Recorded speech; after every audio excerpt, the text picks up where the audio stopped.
చిన్న ప్రార్థన. మహిమ కలిగిన తండ్రి, మీకు స్తోత్రములు చెల్లిస్తూ ఉన్నాం. మా ప్రభు అయిన యేసుక్రీస్తు నామములో మీ సన్నిధి భాగ్యం మాకు ఇచ్చారు. ఇంతవరకు మీ దాసులు అనేకులు మీ లేఖనాలను వల్లించగా బోధించగా మేము విని సంతోషించాం. అల్పుడనైనా నన్ను కూడా మీ పక్షంగా నిలబెట్టినందుకై మీకు స్తోత్రాలు. నేను బలహీనుడనే ఒప్పుకుంటున్నాను. నా బలహీనతలను మన్నించండి. కేవలం క్రీస్తు రక్తము ద్వారా మాత్రమే ఈ భాగ్యం మీరు మాకు ఇచ్చారు. నన్ను మరుగున పరచండి. మీరే మీ కుమారుడైన యేసుక్రీస్తు ద్వారా మా అందరితో మాట్లాడి మహిమ పొందమని మా ప్రభు అయిన యేసుక్రీస్తు నామములో ప్రార్థించి వేడుకొనుచున్నాము తండ్రి, ఆమేన్. ప్రభునందు ప్రియమైన వారలారా, బోధకులు ఎక్కువ అయ్యేసరికి సమయం కుదించబడుతూ ఉంది. అది కూడా అదృష్టమే కదా. దేవుని ఉద్దేశం పూర్తిగా రావాలంటే రాదు. కుదించి కుదించి కుదించి చెప్పాలన్నా కూడా కష్టమే. మంచిది. ప్రభువునందు ప్రియులారా, మరి 92వ కీర్తన మనందరికీ తెలిసిందే. ఒకసారి చెప్పుకుందామా? ప్రారంభ వచనం ఎంతో ఎంతో మంచిది. 148 కీర్తన కూడా మనకు తెలుసు. అందులో స్తుతించుడి స్తుతించుడి స్తుతించుడి అని 13 సార్లు ఉన్నాయి. 150వ కీర్తనలో కూడా స్తుతించుడి స్తుతించుడి అని 12 మార్లు ఉన్నాయి. 92వ కీర్తనలో యెహోవాను స్తుతించుట ఎంతో మంచిది. ఇంకా దానికంటే మంచిది ఏది లేదు. ఎవరి జీవితంలో? నమ్మిన మన జీవితాల్లో. ప్రభువునందు ప్రియులారా, చక్కటి సందేశాలు మనం విన్నాం. అయితే ఏ దేవుడిని మనం స్తుతిస్తూ ఉన్నాం? ఆ దేవుడి గుణం ఏంటి? ఆయన గుణాలు ఏంటి? ఎటువంటి వాడు? ఆయన లక్షణాలు ఏంటి అన్న విషయాలను క్లుప్తంగా మనం జ్ఞాపకం చేసుకోవాలని ప్రభువు నన్ను ప్రేరేపిస్తూ ఉండగా ఆ మాటలు మాట్లాడుకుందాం. ఆ దేవుని గురించి మాట్లాడుకుందాం. ఆ దేవుడు ఏమై ఉన్నాడో క్లుప్తంగా జ్ఞాపకం చేసుకుందాం. మనందరికీ తెలిసిన భాగము అపోస్తుల కార్యములు 10వ అధ్యాయము 34వ వచనం. 34, 35, 36. దేవుడు పక్షపాతి కాడని నిజముగా గ్రహించి ఉన్నాను. ప్రతి జనములోను ఆయనకు భయపడి నీతిగా నడుచుకుని వానిని ఆయన అంగీకరించును. యేసుక్రీస్తు అందరికీ ప్రభువు. ఆయన ద్వారా దేవుడు సమాధానకరమైన సువార్తను ప్రకటించి ఇశ్రాయేలీయులకు పంపిన వర్తమానము మీరెరుగుదురు. చాలు. ప్రభు నందు ప్రేమైన వారలారా, ఈ వచన భాగాల్లో మనం చూస్తూ ఉన్నాం. దేవుడు ఎవరని చూస్తున్నాం? మనం పక్షపాతి కాడు అని చూస్తూ ఉన్నాం. రాజుగారి మొదటి భార్య అంటే అర్థమైపోతుంది మనకు ఖచ్చితంగా అక్కడ 2 ఉంది అని. అవును ప్రభు నందు ప్రియులారా. అలాగే దేవుడు పక్షపాతి కాదు అంటే నేను ఎవరను అంతే. ఆయన పక్షపాతి కాదు, కానీ మనము పక్షపాతం చూపిస్తూ ఉన్నాం. చాలా బాధాకరం. ప్రభు నందు ప్రేమైన వారలారా, ఆయన పక్షపాతి కాదు, మనం పక్షపాతం చూపిస్తూ ఉన్నాం. నమ్ముకున్న వారమే, ప్రభువును సేవించే వారమే, వందనాలు పెట్టుకునే వారమే, దేవుని సన్నిధిని అనుభవించే వారమే, పాటలో చెయ్యి వేసేవారమే, పరిచర్య చేసేవారమే, సువార్త ప్రకటించేవారమే. ఏముంది? పక్షపాతం లేదని చెప్పగలిగితే అంతకంటే మించిన భాగ్యం మనకు లేదు. ప్రభువునందు ప్రియమైన వాళ్ళారా, దేవునిలో మాత్రం పక్షపాతం లేదు. ఎందుకో దేవుడు ఆ విషయమే మాట్లాడిస్తూ ఉన్నాడు.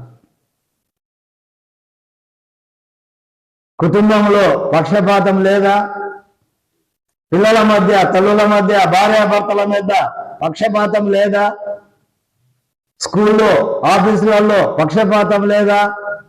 హోదాను బట్టి పక్షపాతం, కులాన్ని బట్టి పక్షపాతం, ప్రేమను బట్టి పక్షపాతం, చివరకు దేవుని సంఘంలో కూడా అదే కనబడుతూ ఉంది. ఏం నేర్చుకుంటున్నాం? ఏం వింటున్నాం? ఎలా ప్రవర్తిస్తూ ఉన్నాం? ఎలా నడుచుకుంటూ ఉన్నాం? ప్రభునందు ప్రియమైన వారలారా, ఆయన పక్షపాతి కానే కాడు. ప్రభునందు ప్రియమైన వారలారా, కానీ మనం మాత్రం పక్షపాతం చూపుతూ ఉన్నామని తేటగా లేఖనం మాట్లాడుతూ ఉంది. మరి ఆ గుణం కలిగి ఉండాలంటే కష్టమైన విషయమే, సులభమైన విషయం కాదు. మరి దేవునికి ఆ గుణం ఉందంటే ఆయన ఎంత గొప్పవాడు, ఏమి కదా. అందుకేనేమో కీర్తనకారుడు రాసింది, యెహోవాను స్తుతించుట మంచిది, మంచిది, మంచిది. నీ జీవితంలో దానికి మించింది ఏమీ లేదు. ఎంత చక్కగా చెప్తూ ఉన్నారో చూడండి. పక్షపాతము లేదు దేవుని మనస్సు. ఏమన్నాడు ఇక్కడ ప్రభునందు ప్రియులారా? ప్రతి జనములోనూ అన్నాడు. ప్రతి జనములోనూ,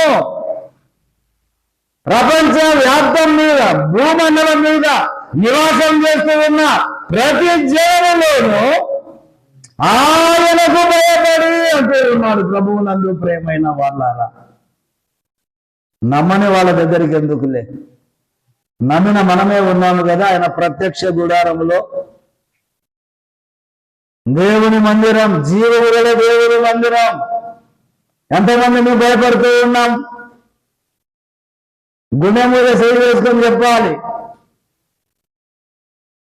మత్తయి సువార్త 18లో చెప్తారు కదా, ఎక్కడ 2-3 నా నామమున కూడుతారు వారి మధ్యలో ఉన్నానన్నాడు. ఆయన మన మధ్య ఉండగా భయపడుతున్నామా? ఆయన మన మధ్య నివాసం చేస్తూ ఉండగా భయం మనలో ఉందా? వణుకు మనలో ఉందా? ఆ సీనాయి పర్వతాన్ని తాకడానికి గుండెలో ఇశ్రాయేలీయులకు సమీపించడానికి గుండెలో తాకితే ఖచ్చితంగా మరణమవుతాం అన్నాడు. ఇశ్రాయేలీయులే కాదు, పశువులైనా సరే సమీపిస్తే దహనమైపోతారన్నాడు. వారు భయపడారు, కానీ మనం భయపడుతూ ఉన్నామా? ప్రభునందు ప్రియమైన వాళ్ళారా,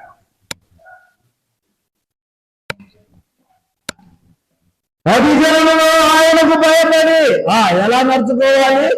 నీతిగా నడుచుకుని వాడిని మాత్రమే ఆయన అంగీకరించును.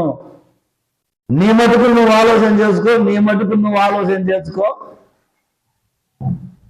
నీతిగా నడుచుకుంటూ ఉన్నావా? అటువంటి వారిని మాత్రమే ఆయన అంగీకరించేవాడుగా ఉన్నాడు. అందుకే ఆయన ఏమై ఉన్నాడు? పక్షపాతము లేని దేవుడే ఉన్నాడు. దేవునికి పక్షపాతం లేదండి. మనమే చాలాసార్లు అంటూ ఉంటాం, దేవుడు పక్షపాతం చూపిస్తూ ఉన్నాడు. అన్ని పిడుగులకు నేను వస్తా ఉన్నాను, అన్ని ప్రసంగాలు నేను ఉంటున్నాను, ఆబ్సెంటే రావడం లేదు, నాకే ఈ కష్టాలను పెట్టాలా? దేవుడు పక్షపాతం చూపిస్తూ ఉన్నాడు. నోరు జారిపోతూ ఉన్నా. ప్రభువునందు ప్రియమైన వాళ్ళారా, ఆయన పక్షపాతి కానే కాడు. ఉదాహరణ క్లుప్తంగా చెప్తూ ఉన్నాను. కొర్నేలి మనందరికీ తెలుసు కదా, అన్యుడు, రోమా పౌరసత్వం కలిగిన వాడు. ప్రభునందు ప్రేమైన వాళ్ళారా, ఆయన ప్రార్థనలు, ఆయన దాన ధర్మములు, ఆయన ఉపకారాలు ఎవరి సన్నిధికి చేరాయి? దేవుని సన్నిధికి చేరాయి. సంవత్సరాలుగా ప్రార్థన చేస్తూ ఉంటే మన అవసరాలు తీరడం లేదు. నెలలు తరబడి ప్రార్థన చేస్తూ ఉంటే మన అవసరాలు తీరడం లేదు. మన ప్రార్థనలు దేవుని సన్నిధికి చేరుతూ ఉన్నాయా? చేరుతూ ఉన్నాయా? దేవునితో ఎరగని వాడు ఒక అన్యుడు తన కుటుంబంతో దేవుని సన్నిధి కలిగి ప్రార్థన చేస్తూ ఉంటే దేవుని సన్నిధికి చేరాయి. ఆశ్చర్యం కాదా? అద్భుతం కాదా? మనకు జరగవలసిన కార్యము అక్కడ జరిగిస్తూ ఉన్నాడు దేవుడు. ఏం చూశాడు కొర్నేలిలో? ప్రభువునందు ప్రేమైన వాళ్ళారా, దేవదూత వచ్చి ఈ ప్రార్థన దేవుడి సన్నిధికి చేరాయని చెప్పాడు. అటువంటి అనుభవంలో ఉన్న ఆ కొర్నేలి పొరపాటున చెడిపోయాడు అనుకుందాం. పోతాడా పరలోకం? పోతాడా పరదేశం? చెప్పండి. మంచివాడే, ఆయన ప్రార్థన చేస్తా ఉంది, వింటా ఉన్నాడు, దొరికినా చనిపోయాడు. చెప్పండి, వెళ్తాడా పరలోకం? వెళ్ళలేడు. కారణం, కొర్నేలి జీవితంలో యేసుక్రీస్తు లేడు, ప్రభువు లేడు, రక్షకుడు లేడు. పొరపాటున చనిపోతే దేవుడు పిలిస్తే సరాసరి నరకమే పోవాలి. పక్షపాతం లేని దేవుడు ఏం చేశాడు? దేవునికి వెలుగొచ్చాడు. పేతురును పిలిపించి సువార్తను ప్రకటించాడు. కొర్నేలి కుటుంబ సభ్యులు, అతనికి తెలిసిన వారందరినీ పిలిపించి సువార్త చెప్పించాడు. మొట్టమొదటిసారిగా అన్యుల మీదకి పరిశుద్ధాత్ముడు దిగి వచ్చాడు. ఆ తరువాత చెప్పాడు పేతురు, వీరు బాప్తిస్తం తీసుకోకుండా ఆటంకపరచే వారెవరు అన్నారు. నువ్వెంత మంచివాడవైనా, నువ్వెన్ని దాన ధర్మాలు చేసినా, నువ్వెంత సత్ప్రవర్తన కలిగి జీవించినా, క్రీస్తు యేసుని హృదయంలో రక్షకుడుగా ప్రతిష్ఠించబడకపోతే లేదు నీకు మోక్షం, లేదు నీకు పరలోకం, లేదు నీకు పరదేశం. ఆలోచన చేయండి ప్రభువునందు ప్రియులారా. పక్షపాతం లేని దేవుడు చెప్పే మాట ఇది, నేను చెప్పే మాట కాదు. ఆయన ఏ విషయాలలో పక్షపాతం లేదు. మనం కొన్ని మాటలు క్లుప్తంగా చూద్దాం. వివరించడానికి సమయం అయితే లేదు. ప్రభువునందు ప్రేమైన వాళ్ళారా, మాకిచ్చిన సమయంలో ఈ మాటలన్నీ వివరించలేము. కాబట్టి ప్రభు నడిపించిన కొలది నాకిచ్చిన సమయంలోనే ముగించుకుందాం. మొట్టమొదటిగా ప్రభువునందు ప్రేమైన వాళ్ళారా, దేవుని దృష్టిని చూద్దాం. దేవుని దృష్టిలో సమానత్వమే ఉంది. దేవుని దృష్టిలో పక్షపాతం లేదు. దేవుడే చెప్తూ ఉన్నాడు ప్రభువునందు ప్రేమైన వాళ్ళారా. ఒక తల్లికి 3 పిల్లలు ఉంటే 3ని సమానంగా చూస్తుందా? చూడరు. ఎంత మంచి తల్లి అయినా, ఎంత మంచి తండ్రి అయినా ప్రేమైన వారు ఉంటారు. 3లో ఒకరే ఉంటారు. చిన్నోడో, పెద్దోడో, నడిపోడో, లేకుంటే మొదటిదో, రెండవదో, మూడవదో. ఆయన చూసే దృష్టి, ఆ తండ్రి చూసే దృష్టి తేడాలుగా ఉంటాయి. 3 పిల్లలు వారికి పుట్టిన వారే అయినప్పటికీ ప్రభువునందు ప్రేమైన వాళ్ళారా, దేవుని దృష్టిలో మాత్రము సమానత్వమే ఉంది కానీ పక్షపాతం లేదని మనం చూస్తూ ఉన్నాం. అపోస్తుల కార్యములు 17:26 చదువుతున్నాం. 17:26 మరియు యావత్ భూమి మీద కాపురముందుటకు ఆయన ఒకరి నుండి ప్రతి జాతి మనుష్యులను సృష్టించి వారు ఒకవేళ దేవుని తరువులాడి కనుగొందురేనే లేదు. చాలు. ప్రభువునందు ప్రేమైన వాళ్ళారా, దేవుని దృష్టి చూస్తూ ఉన్నాం మనం. ఆయన దృష్టిలో సమానత్వమే ఉంది, పక్షపాతం లేదు, భేదం లేదు, తేడా లేదు. అందుకే అక్కడ చెప్తూ ఉన్నారు ప్రభువునందు ప్రేమైన వాళ్ళారా,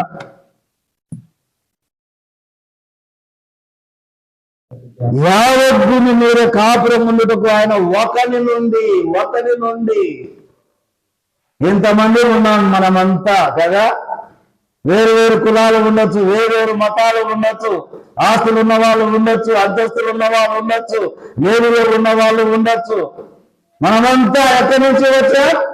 ఒకరి నుండే వచ్చాం. ఆయన చూసే దృష్టి సమానత్వమే.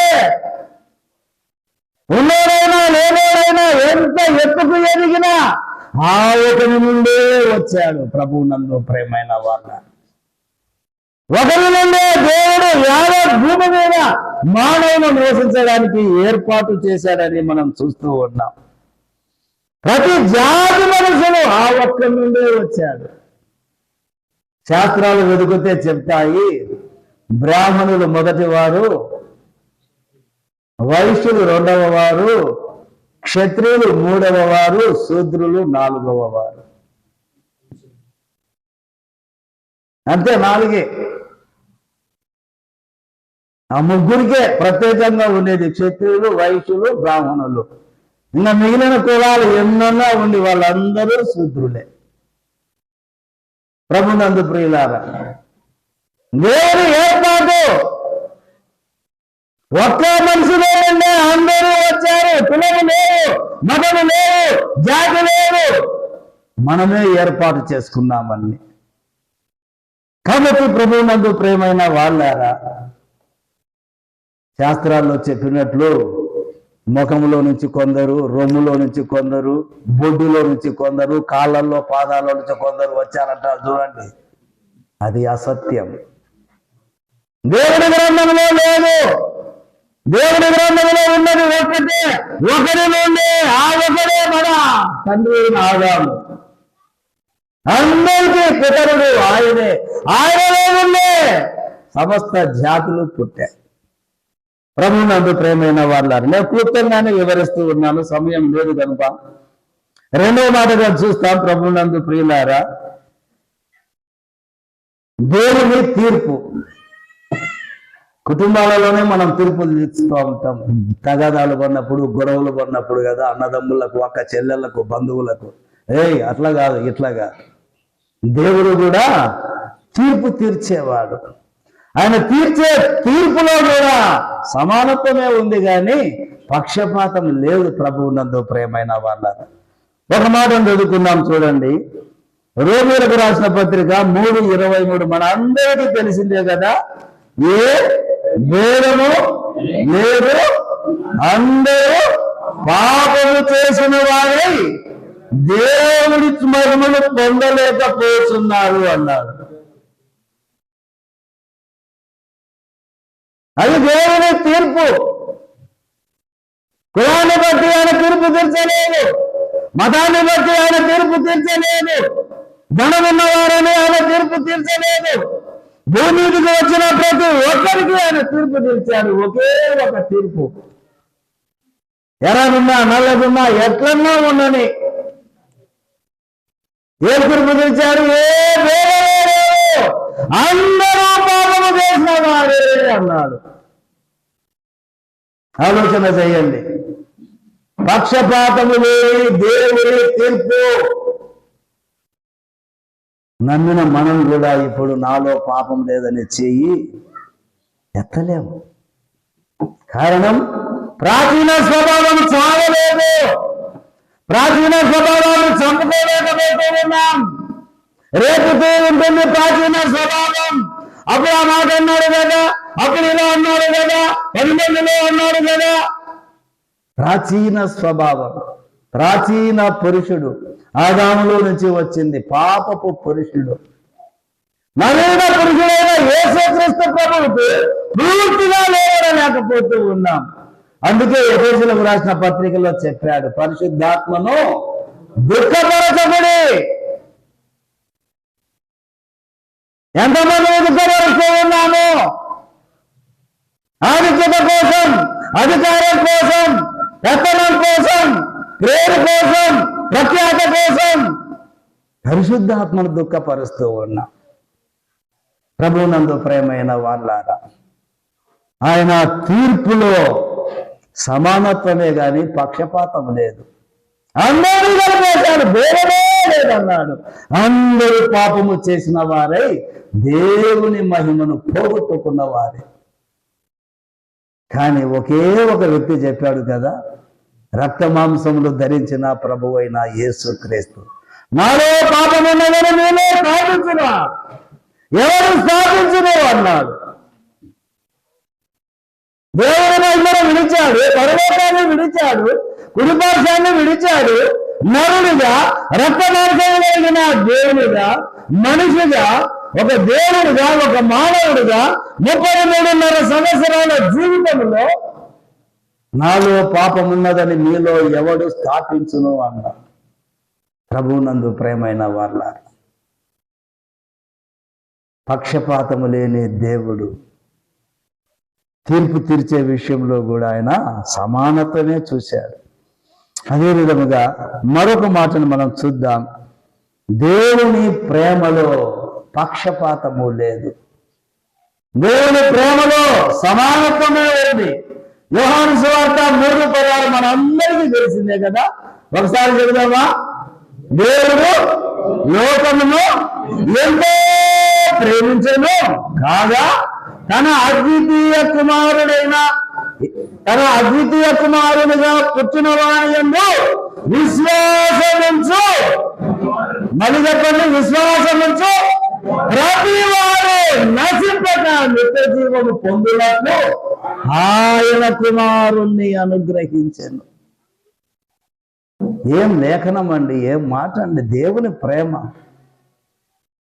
పక్షపాతం లేదండి. ఏ కులమోడైనా, ఏ మతమోడైనా, ఏ దేశమోడైనా, ఏ ప్రాంతమోడైనా సరే, చదువున్నోడైనా, చదువు లేనివాడైనా, ఉన్నవాడైనా, లేనివాడైనా, అడుక్కు తినేవాడైనా, తన కుమారుడుగా పుట్టిన వాడి విశ్వాసము ప్రతి వాడు నశించకూడదు. దేవుని ప్రేమ. యూదులని తేడా చూపించాడా? గ్రీకులని తేడా చూపించాడా? అన్యులని తేడా చూపించాడా? అందరికీ ఒకటే కొరత. ఆయన ప్రేమ. ప్రభువునందు ప్రియులారా, నశించిపోతున్న మనల కోసం తన కుమారుని పంపాడు. ఆ కుమారు యందు విశ్వాసం ఉంచు ప్రతివాడు అన్నాడు. వాడు నశించడు, నిత్య జీవం పొందాలి. అందుకే తన కుమారుణ్ణి పంపాడు ఈ లోకంలోకి. రాత్రి పురుషోత్తం గారి ఇంట్లో మన ప్రియులు వెంకటేశ్ గారు చెప్పారు వాక్యం, క్లుప్తంగా చెప్పాడు. సిమయోను రక్షకుని ఎత్తుకొని అన్నాడు. ఎత్తుకొని క్రిస్మస్ సంబరాలు కాదు, డెకరేషన్ సంబరాలు కాదు, క్రాకర్స్ కాదు, క్యారల్స్ కాదు. ఎత్తుకున్న అనుభవం ఉందా? ఆయన ఎత్తుకున్నాడు, నిరీక్షించి ఎత్తుకున్నాడు సిమయోను. నీ నిరీక్షణ ఏది? ఎత్తుకునే అనుభవం ఏది? కుమారుడిగా పుట్టిన వారి మాత్రమే. అది దేవుని ప్రేమ. ఆ దేవుని ప్రేమలో కూడా సమానత్వమే చూపాడండి, పక్షపాతం చూపలేదు. నీ ప్రేమ ఎలా ఉంది? వందనాలు చెప్తే వందనాలు చెప్తావా? చెప్పకముందే చెప్తావా? నాకంటే చిన్నోడు, నేనెందుకు చెప్తా వందనాలు? మొన్న నమ్ముకున్నది నేనెందుకు చెప్తా వందనాలు? తనే చెప్పాలి. ఎంత పార్షియాలిటీ అండి! ప్రభువునందు ప్రేమైన వారలారా, ఆయన ప్రేమలో కూడా సమానత్వమే చూపించాడు. పక్షపాతము లేని దేవుడు. ఇంకొక విధంగా మన ప్రభు అయిన యేసుక్రీస్తు. ఇంకొక మాట, ప్రభువునందు ప్రియులారా, దేవుని పిలుపులో సమానత్వం అన్నాడు. ఆయన పిలిచిన పిలుపులో. మళ్ళీ అదే మాట చదువుకుందాం. అపోస్తుల కార్యం 17:26. మరియు యావత్ భూమి మీద 17:30 ఆ అజ్ఞాన ఆజ్ఞాన కాలములను దేవుడు చూచి చూడనట్టుగా ఉండెను. ఇప్పుడైతే అందరూ అంతగానే మారు మనస్సు పొందవలెనని మనుషులకు ఆజ్ఞాపించుతూ ఉన్నాడు. ఒక శాసనాన్ని వ్రాయించాడు, అందరికీ జారీ చేశాడు. ప్రభువు నందు ప్రేమైన వాళ్ళారా, ఆజ్ఞాన కాలములను ఆదాము మొదలుకొని అన్ని అజ్ఞాన కాలములనే ఎలా ఉన్నాడు?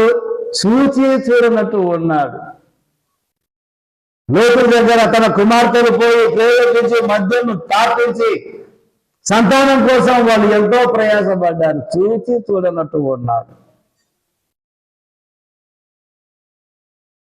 ప్రభువునందు ప్రేమైన వాళ్ళారా, అలాంటి సన్నివేశాలు పాత నిబంధనలో ఎన్నో ఉన్నాయి. అమ్నోను తామారును బలవంతం చేశాడు, మోహించి అజ్ఞాన కాలం చూచి చూడనట్టు ఉన్నాడు. ఇప్పుడైతే కృత నిబంధనలు కదా, తన కుమారుడైన యేసు క్రీస్తుని ఈ లోకానికి పంపించి మన అపరాధముల నిమిత్తం, మన పాపముల నిమిత్తం ఆయన లేఖనాలు చెప్పినట్లు మృతి పొంది సమాధి చేయబడి 3వ నాడు తిరిగి లేచాడు. ఆయన ఎందరైతే విశ్వాసమిచ్చుతారో వారందరూ దేవుని పిల్లలేనండి. వారందరూ దేవుని పిల్లలే.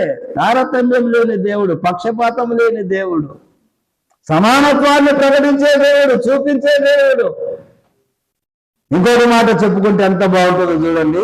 యోహాను సువార్త 1వ అధ్యాయం, యోహాను సువార్త 1వ అధ్యాయం 13. వారు ఎవరైనా పుట్టిన వారు దేవుని వలననే పుట్టినవారే కానీ రక్తము వలనైనను, శరీరేచ్ఛల వలనైనను, మానసేచ్ఛ వలనైనను పుట్టినవారు కాదు అన్నారు. వారు ఎవరు? ఎందరైతే ఆయన విశ్వాసం ఉంచుతారో వారందరూ దేవుడి పిల్లలే. వారు దేవుడి వలన పుట్టిన వారు మాత్రమే. అమ్మా నాన్న కాదు, స్త్రీ పురుషుడు కాదండి, భార్యాభర్తలు కలిస్తే కాదు. గర్భఫలము యెహోవా ఇచ్చు నిర్మాణం. మన శివ చిన్ని దంపతులకు 10-12 సంవత్సరాలకి ఇచ్చాడు ఫలం. ఆయన ఇష్టం. ఎవరైనా సాధించడానికి శాసనకర్తలుగా మనం ఆజ్ఞ జారీ చేసేవాళ్ళమా? ఆయన ఇస్తారు. ఎవరికి ఎప్పుడు ఇవ్వాలనుకుంటే వాళ్ళకి అప్పుడు ఇస్తారు. షికారు కాలనీ ఇక్కడ ఉంది. నేను ఇక్కడ ఉన్నప్పుడు సోదరులు, నేను గృహదర్శనాలు వెళ్ళినప్పుడు ఒక సిస్టర్ ఇంట్లో సంవత్సరం కాకపోలే 12 మంది ఉన్నారు. అలా ఏమన్నా ఆగోపెడితే ఏడలేసారు ఉంటే మేలు కదా అంటుంది. నిజం, వాస్తవము. అంత పుట్ట పిల్లలే ఏదైతే చదవాలనుకుంటున్నారో వాళ్ళు మనకు తెలియదు. ప్రభువుని అంత ప్రియులారా, కానీ వారికి దేవుడు ఇస్తూ ఉన్నాడు. అది సృష్టి క్రమం, మార్గానికి లేదు. ఆయన విశ్వాసం ఉంచిన వారందరూ దేవుని పిల్లలే. వారు అంటే ఆ మారు మనసు పొందిన వారు, వారు అంటే ఆ పాప క్షమాపణ పొందిన వారు, వారు అంటే బాప్తిస్తం తీసుకున్న వారు, తండ్రి యొక్కయు కుమారుని యొక్కయు పరిశుద్ధాత్ముని యొక్కయు నామములోకి బాప్తిస్తం తీసుకున్న వారు. వారు దేవుని వలన పుట్టిన వారే కానీ రక్తము కాదు, మాంసము కాదు, శరీరేచ్ఛ కాదు. నువ్వెంత ధన్యుడు నమ్ముకున్న వాళ్ళవైతే పైకి నమ్ముకోవడం కాదు, నామ మాత్రం కాదు. నువ్వెంత ధన్యురాలవో. వారు దేవుని వలన పుట్టిన వారు. ప్రభునందు ప్రియులారు. ఇప్పుడు ఆజ్ఞాన కాలంలో చూచి చూడనట్టుగా దేవుడు ఉన్నాడు. ఇప్పుడైతే కదా అందరూ అంతటా మారు మనసు పొందాలి. ఆయన పిలుస్తూ ఉన్నాడు. ప్రయాసపడి భారం మోగుతూ ఉన్న సమస్తమైన వారలారా నా యొద్దకు రండి. ముక్కోటి దేవతల వైపు పోవద్దన్నాడు. పొండి అనలేదు, నా యొద్దకు రమ్మన్నాడు. ప్రాణం పెట్టిన దేవుడు, పిలిచిన దేవుడు, నీకోసం సమస్తాన్ని కలగజేసిన దేవుడు నా యొద్దకు రా అని పిలుస్తూ ఉన్నాడు. ఎందుకు? అందరూ అంతటా మారు మనసు పొందాలని ఆజ్ఞ జారీ చేశాడు. పొందకపోతే నమ్మిన వానికి బాప్తిస్తాం, నమ్మని వానికి శిక్ష. ఏపు పన్ను దొరుకుతా. రక్షణ అంటే ఆషామాషి కాదండి. ఇది మతం కాదు, ఇది మార్గం, ప్రభు చూపిన మార్గం. ప్రభు నందు ప్రేమైన వాళ్ళారా. అలాగే ఇంకొక మాట, దేవుని కాపుదలలో సమానత్వమే. ఆయన కాపుదల, ప్రభు నందు ప్రేమైన వాళ్ళారా. ఈ మాటకు కూడా మనము యోహాను సువార్త 3:16 చెప్పుకోవచ్చు. మళ్ళీ చెప్పుకుందాం. దేవుడు లోకమును ఎంతో ప్రేమించెను కాగా తన అద్వితీయ కుమారునిగా పుట్టిన వాని యందు విశ్వాసముంచు ప్రతి వాడు నశింపక నిత్య జీవం పొందాలి. దేవుడు కాపుదల ఏర్పాటు చేశాడు. అన్నం పెట్టింది, అమ్మ చేసి పెట్టింది, పెట్టుకొని నీకు ఒళ్ళు బరువు ఏం చేస్తారు? తినడానికి సోమర్తనమైతే ఏం చేస్తారు? అన్ని ఏర్పాటు చేసింది. తినక్షణంగా వేరి దేవుడు కూడా ఆ పనే చేశాడు. తన కుమారుణ్ణి పెట్టాడు నీకు బదులుగా. మన పాపానికి ఆయన్ను అర్పించాడు, బలి చేశాడు. ప్రతి పాపాన్ని ఆశీర్వాదంగా మార్చాడండి దేవుడు. ప్రతి శాపాన్ని ఆశీర్వాదంగా మార్చాడు. నమ్మిన వారికి ఏ శాపము లేదండి. అన్ని శక్తులు యేసునామానికి లోబడాల్సిందే. వాటన్నిటి మీద ఆయనకు అధికారం ఇచ్చాడు. నమ్ముకున్న తరువాత పిల్లలు పుడితే బొట్లు కడతా ఉన్నారు, మొలతాలు కడతా ఉన్నారు, దారాలు కడతా ఉన్నారు, దిబ్బ మీద దారం తెచ్చి కడతా ఉన్నారు. దిబ్బ మీద దారానికి అంత పవర్ ఉంటే దేవునికి ఎంత పవర్ ఉండాలండి. ఇదేనా మన విశ్వాసం? నమ్మని వాళ్ళు చేసే పనులు మనం కూడా చేశాం. నమ్మనప్పుడు నేను కూడా చేశాను. మా పెద్ద అబ్బాయికి 3 నెలలు జ్వరం విరసలేదు. నేను నమ్మలేదు. అప్పుడు ఆశ్రమంకు పోతూ ఉన్నాను, అప్పం తీసుకుంటున్నాను, బీడీ తాగుతున్నాను, సిగరెట్ తాగుతూ ఉన్నాను, సినిమాకు పోతూ ఉన్నాను, అడ్డమైన తిరుగులను తిరుగుతున్నాను, మళ్ళీ ఆఫీసు కూడా పోతూ ఉన్నాను. 3 నెలలు జ్వరం వస్తే ఒక ఆయుర్వేద పుస్తకంలో చదివాను, ఆదివారమున తెల్ల జిల్లేడు చెట్టు యొక్క వేరు ఉత్తరానికి పారి ఉండగా ఆ వేరును తీసుకుని వచ్చి ఆ వేరును ఎర్రటి గుడ్డలో పెట్టి ఎర్ర దారము చుట్టి ఇక్కడ కడితే నిమిషాల మీద పోతుంది అన్నాడు. నేను నమ్మాను. అదే కొరకు మా ఊరికి పోయాం, చాగలమ్మదికి పోయి మా అమ్మతో చెప్పాను, నాయన మరి ఆధారం రావద్దా అనేది.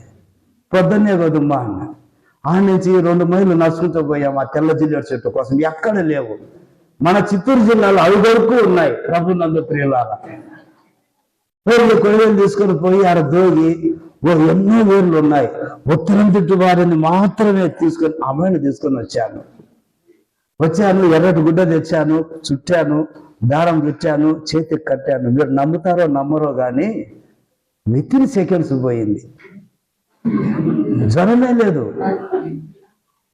అది దేవుడు ఇచ్చాడు మన కోసం, మానవుని ఉపయోగం కోసం. ఆయుర్వేదం ఆనాడు ఎవరు ఆ కాలంలో దాన్నే ఉపయోగించుకుంటూ ఉన్నారు. మనమే పూజ చేయలేదు, ఏమి చేయలేదు. మనం వాళ్ళు చేయమన్నారు కానీ నేనైతే చేయలేదు. ఒక తీసుకొని వచ్చినా కట్టేసిన అబ్బాయికి జ్వరం పోయి. ప్రభునందు ప్రేమైన దేవుని కాపుదల ఆయన పిల్లల మీద, అందరి మీద తేడా లేకుండా తన కుమారుని వదిలించేశాడు. మనం దారాలు కట్టుకోవాల్సిన అవసరం లేదు, సీతాకు బాధాకు అవసరం లేదు. సంపాదనుకుంటా యుద్ధం వచ్చాయి ఆ దేవునికి. ఎంత అవివేకం చూడండి. రైతులు పడతానే ఇట్లా ఇట్లా అనుకుంటాం. నమ్మినాక కూడా, నమ్మిన తర్వాత కూడా ఇట్లా అనుకుంటాం. దాంట్లో సేమ్ ఏంటంటే ఇచ్చి అనుకున్నావు కదా, పెట్టుపోసేయి. ప్రభువునందు ప్రియమైన వాళ్ళారా, ఆయన కాపుదల, ఆయన భద్రత తన పిల్లల మీద.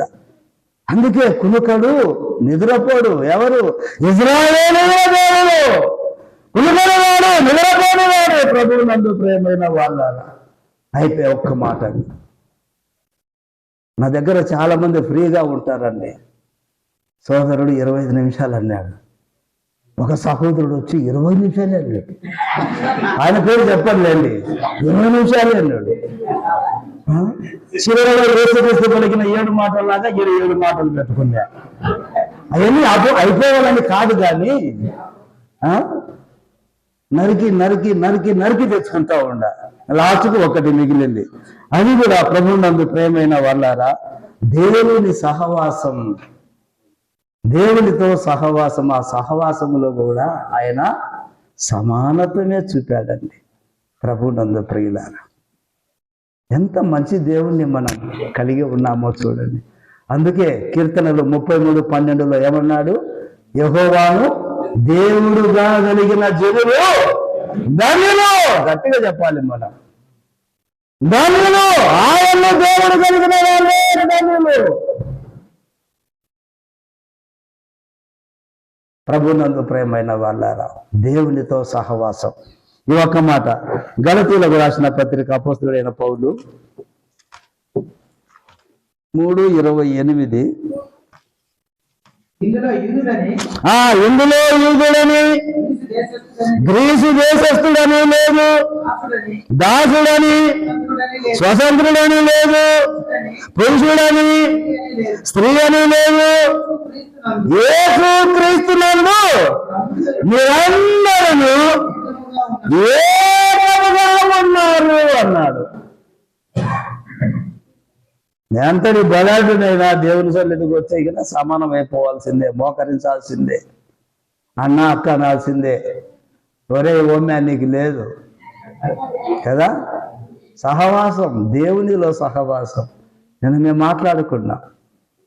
మన ప్రభు అయిన యేసు క్రీస్తు అని తన కుమారుని యొక్క సహవాసంలోకి మిమ్మును పిలిచిన దేవుడు నమ్మదగిన దేవుడు. మనం ఎక్కడున్నామో తెలుసా అండి? ఇప్పుడు పాపిని పరిశుద్ధంగా మార్చిన యేసుక్రీస్తు సన్నిధిలో ఉన్నాం. ఒక వ్యభిచారం చేసేవారిని సేవకు పిలుచుకొని సేవలో నడిపిస్తున్న యేసుక్రీస్తు సన్నిధిలో ఉన్నాం. పచ్చి త్రాగుబోతును మార్చి తన పరిచర్యలో సాధారణంగా వాడుకుంటున్న క్రీస్తు యేసు సన్నిధిలో మనం ఉన్నాం. అందుకే చెప్పారు, వారు దేవుని వలన పుట్టిన వారే. అది మనం మర్చిపోతూ ఉన్నాం. ప్రభువునందు ప్రేమైన వాళ్ళారా, కాబట్టి దేవుని దృష్టిలో సమానత్వం, దేవుని తీర్పులో సమానత్వం, దేవుని ప్రేమలో సమానత్వం, దేవుని పిలుపులో సమానత్వం, దేవుని కాపుదలలో సమానత్వం, దేవుని సహవాసంలో సమానత్వం. ఎన్ని రకాల మంది ఉన్నామో మనము. యేసుక్రీస్తులో అందరము ఒక్కటే, తేడా లేదు. నువ్వు పెట్టుకుంటే ఆయన ఏం చేయలేదు కదా. ఇందాక మన సోదరుడు అశోక్ చెప్పాడు, నాకు మోమాటం లేదని. యేసుప్రభు ఎప్పుడో చెప్పారు కదా. ప్రభువునందు ప్రేమైన వాళ్ళారా, శాస్త్రులు పరిచయులు చెప్పారు ఆయన గురించి. బోధకుడా నువ్వు సత్యవంతుడవు అన్నాడు. బోధకుడా అని అవమానపరుస్తూనే యేసుప్రభు ఏమై ఉన్నాడో చెప్పారు, సత్యవంతుడని చెప్పారు. అయినా వారు నమ్మలే. ఆ రక్షకుడిని చంపడానికే చూశారు, కొట్టడానికే చూశారు, నిందలు వేయడానికే చూశారు. దేవుని మార్గమును సత్యముగా ప్రేమించే విషయంలో నువ్వు మోమాటము లేని వాడవు, ఎవరిని లెక్క చేయని వాడవు. అందుకే రక్షణ లేకపోతే ఆయన లెక్క చేయను. ములాగా లేదు, నరకంలోకి పంపిస్తాడు. అక్కడ ఏడుపు కళ్ళు కొరుకుతాయి. ధనవంతుడు కోరాడు అబ్రాహామును, తండ్రి అయిన అబ్రహామా, నోరెండిపోతుంది, నాలుగు ఎండిపోతా ఉంది, తాళ లేకుండా ఉన్నాను. రక్షణ లేకుండా మరణిస్తే మన పరిస్థితి కూడా అంతే. ఆలోచన చేయండి, ఎంత గొప్ప రక్షణ అన్నాడు. కాబట్టి ప్రభువునందు ప్రేమైన వాళ్ళారా, చాలా సమయం ఎక్కువ తీసుకున్నాను, దయచేసి క్షమించండి. కాబట్టి ఆయన పక్షపాతం లేని దేవుడు, మనం కూడా పక్షపాతం చూపించకుండా దేవుని మహిమ కొరకు జీవించాలి. ఇంకా ఎవరైనా రక్షణ పొందని వారు ఉంటే ఇప్పుడే ప్రభు అయిన యేసునందు విశ్వాసం ఉంచండి, మీరును మీ ఇంటి వారును రక్షింపబడుదురు. దేవుడు ఈ మాటలు మన వినికిడిలో దీవించి ఆశీర్వదించును గాక.